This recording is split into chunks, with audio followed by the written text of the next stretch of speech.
একটি কবিতা লেখা হবে, তার জন্য অপেক্ষার উত্তেজনা নিয়ে লক্ষ লক্ষ উন্মত্ত অধীর ব্যাকুল বিদ্রোহী শ্রোতা বসে আছে ভোর থেকে। জনসমুদ্রের উদ্যান সৈকতে কখন আসবে কবি? এই শিশু পার্ক সেদিন ছিল না, এই বৃক্ষে ফুলে শোভিত উদ্যান সেদিন ছিল না, এই তন্দ্রাচ্ছন্ন বিবর্ণ বিকেল সেদিন ছিল না। তাহলে কেমন ছিল সেদিনের সেই বিকেল বেলাটি? তাহলে কেমন ছিল শিশু পার্কের বেঞ্চে, বৃক্ষে, ফুলের বাগানে ঢেকে দেয়া এই ঢাকার হৃদয় মাঠখানি? জানি সেদিনের সব স্মৃতি মুছে দিতে হয়েছে উদ্যত কালো হাত।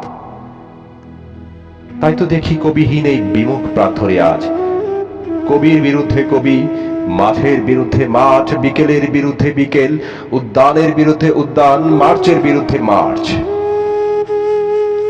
হে অনাগত শিশু, হে আগামী দিনের কবি, শিশু পার্কের রঙিন দোলনায় দোল খেতে খেতে তুমি একদিন সব জানতে পারবে।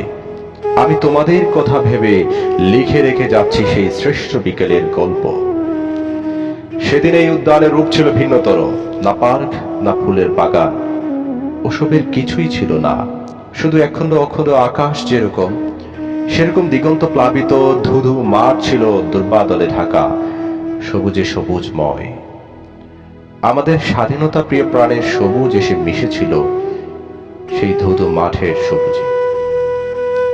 কপালে কবজিতে লাল শালু বেঁধে এই মাঠে ছুটে এসেছিল কারখানা থেকে লোহার শ্রমিক, লাঙল জোয়ার কাঁধে ঝাঁক বেঁধে এসেছিল উলঙ্গ কৃষক, পুলিশের অস্ত্র কেড়ে নিয়ে এসেছিল প্রদীপ্ত যুবক, হাতের মুঠোয় মৃত্যু, চোখে স্বপ্ন নিয়ে এসেছিল মধ্যবিত্ত, নিম্ন মধ্যবিত্ত, করুণ কেরানি নারী, বৃদ্ধ, বেশ্যা, ভবগুরে, আর তোমাদের মতন শিশু পাতাকুরানিরা দল বেঁধে একটি কবিতা পড়া হবে।